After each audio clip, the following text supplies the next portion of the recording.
Love is in the air talaga para sa magkarelasyong sina Camarines Sur, Gobernador na si Lloyd J. Villafuerte at aktres na si Yasi Pressman. Ngayong buwan kasi ang kanilang naging selebrasyon ang kanilang unang anibersaryo bilang magkarelasyon. Nakatunayan, ipinakita nga ng gobernador sa kanyang Instagram page ang mga larawan nila ni Yasi na kuha mula sa kanilang recent trip sa Bhutan. Happy anniversary my love, every day is an adventure with you and I can't wait to conquer more mountains together, saad ni Goblo J sa kanyang caption. Hirit pa niya kay Yasi, "You're my Mona Lisa, Bubapil. I love you."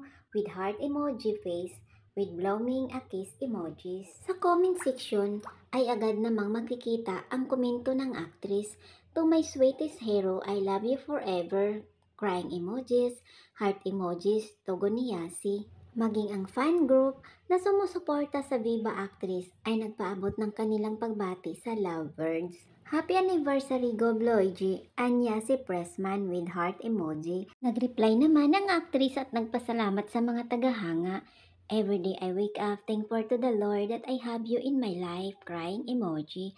I love you so much, thank you for all my cuddles and Wow! kisses, heart emoji, ani ni Yasi. Matatandang naging usap-usapan ng madlang people kung mayroon bang something sa pagitan ng gobernador at actress matapos itong makitang sweet together sa Camarines Sur.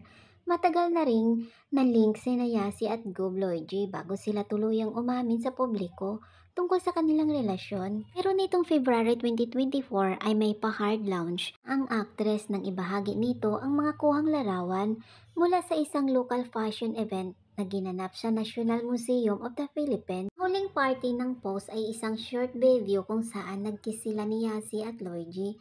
A beautiful night of love emoji, swipe to the end for a kilig surprise emoji, say ng actress.